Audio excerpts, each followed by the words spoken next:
Forward to my computer. Should I hide my face because I'm eating It doesn't matter. I mean, tinned it's asparagus? so what we're going to do is I just want to share the screen. But just a quick one, guys. What I'm doing today is I'm doing a presentation on how to run your business as a mafia boss. And what I'm going to do, guys, is that I'm going to share my screen and I've got a PowerPoint presentation which I'd like to share with you and give me your opinion. I will be putting this into one of my Facebook pages and comment on that.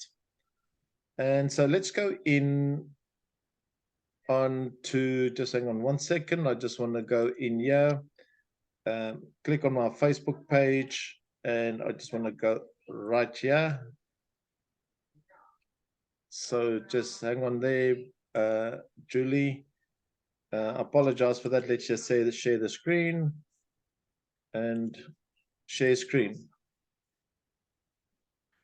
And so one of the things is what I want to do is just go back is how to build your business as a mafia boss. Can you see my screen, Julie? I can see skyscrapers sideways. Okay, and I've created it as part one. Why you need to run your business as a mafia boss. So yep. The first thing is understanding your area and the area that you live in. Why is it important by understanding the area you live in? That is the low-hanging fruit of your business. So let's say, for instance, Julie, if I'm going to ask, where do you live? Amsterdam. Amsterdam. So you want to work with the people close to Amsterdam so you can have a cup of coffee with them or something like that. Well, you see, really, I'm working online here. I'm really in two countries. That's the thing. No, 100%. But if you got somebody that's online, it's easier to speak to them on a one-to-one basis, to meet them for coffee, to get that more of that face-to-face interaction. Yeah. Because it's going to be easier to be closing the deal.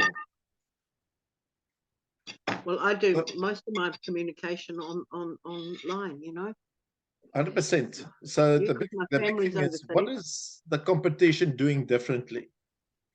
Now, this is quite a interesting question, Julie, is what is the competition doing differently? And doesn't matter if you're in real estate or in sales, whatever, the competition is, since COVID, as you said, is taking a lot of the businesses online. And you have to relate with people doing business online. Do you agree with me? And it's how to negotiate with the right people. There's quite a move towards that, for sure. So the competition, if you take, for instance, a company like Blockbusters. Blockbusters was a video rental, a DVD rental. And Netflix approached them and said to them, listen, how can I be part of Blockbusters? And it says, you will never control the market. And what did Netflix do? They went online. So they understood the difference of their competition. Where's Blockbusters today? Where's DVDs today? Is we need to understand what is the best option for us going forward. I don't know. That's a very good question. So as you'll see, the opposition is online, isn't it? Yeah, so everything, all the competition is online at the moment. Second question is the problem that many of agents don't know first thing about investigating their competition. So what I'm talking about, an agent, doesn't matter if you're in real estate, doesn't matter if you're in network marketing. What is a competition doing differently than what we are doing? And one of the big things is what the competition is doing is they're looking for new products. They're looking for new things that's attracting people. Now, let's look at the crypto space as an example. The crypto space is crashing. People are looking now for a new safe haven. I mean, if you look at the property market as an example, everybody is moving now from the Ukraine maybe to South Africa because they're getting more money for their buck, as an Yeah, and example. a lot of them are rich too, aren't they? They're quite well off. No, 100%. But let's look at what you just said there. A lot of people, let's say, for instance, I'm just looking at property as an example because this mastermind has got to do with property as what I'm putting forward. Now, if you look at Amsterdam, and person might get a golden handshake, and the golden handshake might be 500,000 euros. What can you buy for 500,000 euros in Amsterdam? Not a lot. But if you come into South Africa, it's nearly double the money. Yeah, or You can probably buy more. nearly 2 to 3 properties, which is 3 times bigger than the properties that you're going to get in Amsterdam, rent out to do and have a lifestyle of living, if that makes sense. So if you look at 500, if you look at $500 as an example, 500 euros, that is nearly 10 million rand. And that makes a big difference in people's lives. So those Of are a couple course of it things. does. Just hang on Yeah, 1 second. it's the micro bit. Yeah, so my one light wasn't on. So yes, does that make sense, Julie? What?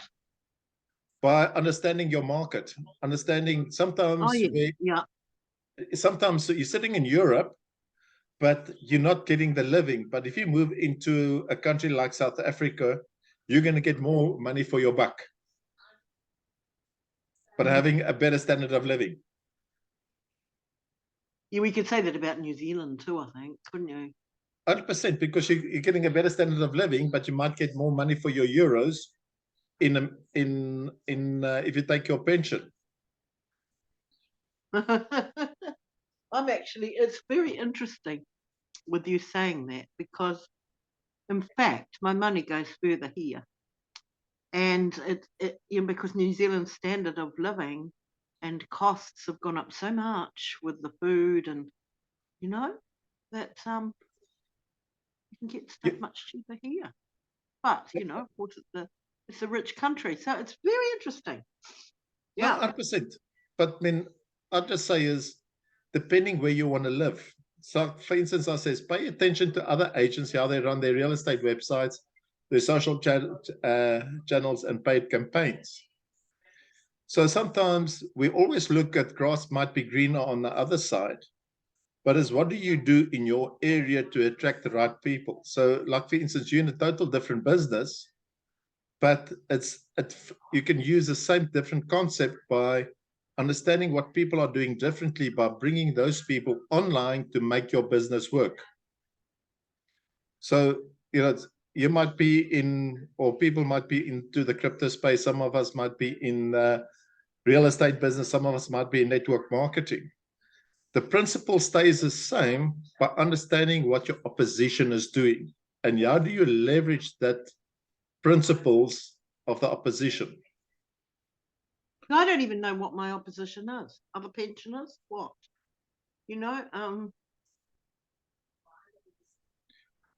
Which 100%, which brings me to the next question. I'm not a commercial thinking person, and that's my dilemma really, is that, and yet I am and I want to be, but and Julie, you're 100% correct. You might not be that person. This is what's the beauty about having these mastermind groups, is what areas are being dominated by your competition. So if we know what the areas are in your field, doesn't matter where it is how do you identify your opposition? And the opposition might not be the product. It might be that particular agent. It might be that particular coach. It might be that CEO. It might be stronger in your area. How do you take control of your area and be dominant to show the competition that you are better than them? So how do you do that? Number one is to ask questions without a yes and a no answer. oh yeah, like Russ. Russ goes on about that too, doesn't he? Yeah. 100%, Julie. And the beauty part about what I'm saying. And I really do like Russ's stuff. No, and Rustel tells us a lot is ask why.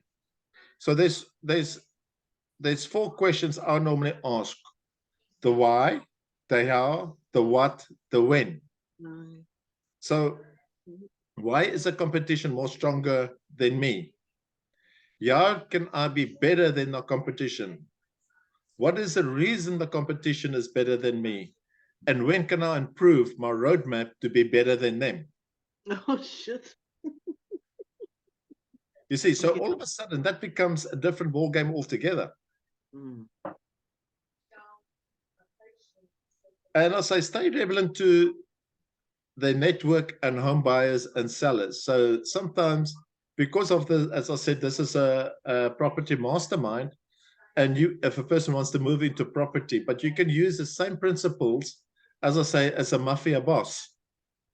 The mafia boss will always know who's on the street corner, who's the next person who's going to come into his territory, who's a person that's going to take over the market. What can you do differently to attract the buyers, the sellers, to make business work? So sometimes we have to have a cap on that say, yes, I am the best in the area to make business work.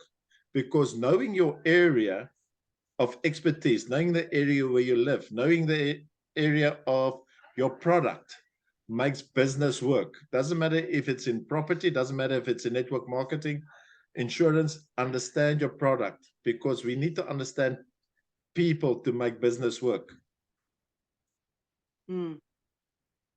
Finding the right partners and people you want to network with to understand the needs of home buyers. So I take, for instance, Julie, I mean, you've gone into real estate. yeah. So I'm using the same methodology as what we're saying is you in a different field, and because it's a mastermind group, but you can use that question. Let's say, for instance, you're in training, like Ava is in education. So partner with the right people Well, in I'm an education. education too, you see, that's the whole thing. Correct. So if you can network with the Well, right we people, are. We already are doing that. but as yet, and the question comes in, Julie, as Lloyd always said, it's not about the leverage, it's about the leverage that we bring back into the team to make business work. Mm. We certainly have lovely people on our. She started, 100%.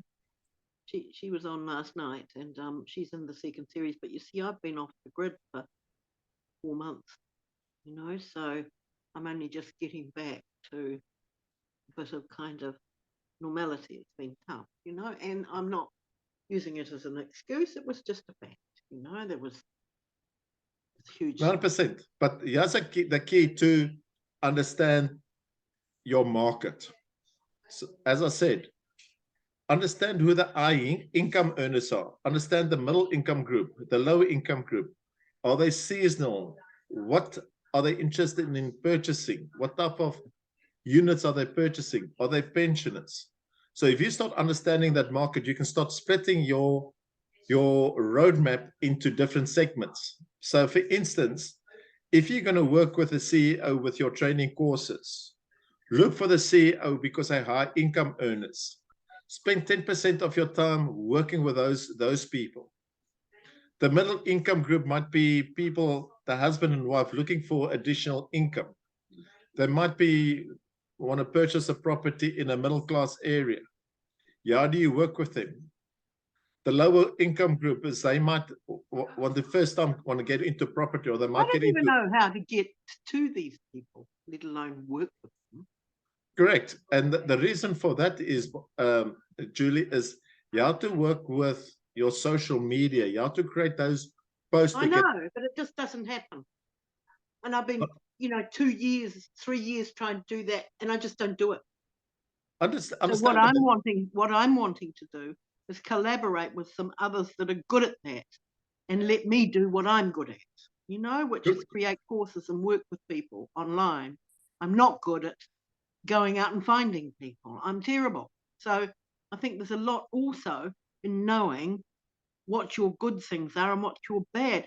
Ava and I and Coralie and I, We've been trying for 2.5 years to try and do something about it. We just can't do it. It's just not within us to try and push. And I'm just saying, yeah. Then Mark come back and say, that's a limiting belief. And Julie, you're so correct in what you're saying. Is the how factor. We know what the why is, but it's the how. So my next week is how to find that how to establish those people in the platform to make business work. Yeah, I think this is the whole thing that needs But to be the first thing is for what we us. need to do. But the first thing what we need to do, Julie, is, and the team that's listening is like the one comment says, but how do I do it? Establish your people that you want to deal with. Not everybody can work with CEOs. Not everybody can work with the lower income groups. Some feel inferior. Some feels, hey, it's not my segment. We need to feel comfortable what segment we want to work with. We were looking with parents and students. Okay. Really. So, which brings us to the influential factors of business. Is sometimes, as it's standing now, it's high inflation all over the world. We're all blaming the food prices, the petrol prices, the oil prices. There's no money on the table. The corruption that's taking place between different segments, the violence that's taking place in the Ukraine, Russia, South Africa, the violence that's erupting through all of this. All of these factors plays a vital role by understanding your product. And now you can use that information to leverage from. Because people are always looking to self-enrichment, how to build a good pension plan, how to build a property portfolio, how to build a network marketing skill set. It's all got to do by understanding the influential factors and how you leverage from that. So those are certain things that I believe in. And then understanding. You always have. You actually always have, since I've first known you. 9%. And number one is understanding your area, know your area. A mafia boss, why use the topic, work like a mafia boss?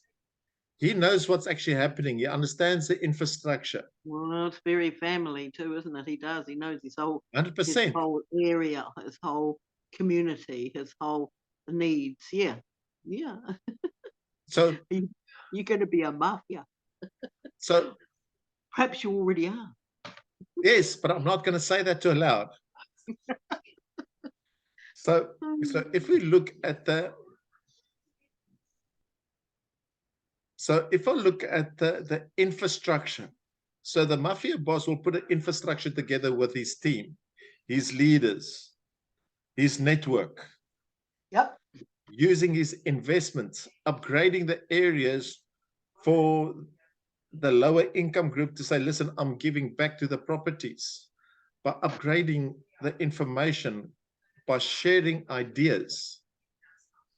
And if you become that type of person to grow your infrastructure, you're helping with investments by building the areas. And the investment doesn't mean by putting money in. Investments might be by providing knowledge, by growing people, and upgrading the network what you're worth. Because your network is your net worth. If that makes sense, Julie? Yes, I'm coming back.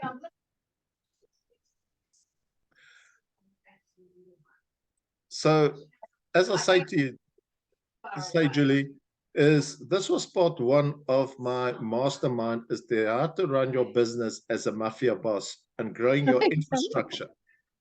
Right. Is there any questions you'd like to raise, Julie? I think it's quite impressive. And it's very you, and you're wonderfully organized and inspiring. So you're going to have this mastermind every week? Every Thursday night by inspiring people. And yes, it's based on property, but you can utilize the different key points to make business work. Yes, good. And listen, are you still recording? What do you want me So on? just hang on, Bob, Julie. I just want to finish off. Bob? I've just got a question here which came through one of my WhatsApp messages of the person not invited but is listening to on my one of the sites, and the question is how do I grow my business in a bigger network? And the first thing what I say to people, if you want to grow your business, is you need to understand the me to the we to the us. Like I'll say is if you want to be the CEO of the company, you need to have the passion. You're the person that opens the door. You're the person that locks up. You're the person that makes a tea. You're the person that slays for 14 hours, 16 hours a day. The It's my me son. It's my son. is a person, 100%. The me is a person from the me to the we to the us. So the me is a person that's the CEO of the company. The we is a person you employ who believes in your dream, the secretary who answers a phone, who believes in you. The us is the customers who believes in your product. So we need to believe in what we're doing. As I believe in real estate, I work with a company of EXP where I can network and grow other agents nationally and internationally by understanding the product and making business work. It's interesting. I So, think Rinny, isn't Rinny into real estate too? Rinny? 100%. So on that note, why don't you join us next week, Thursday, and let's go into part 2. Have an awesome evening or awesome morning.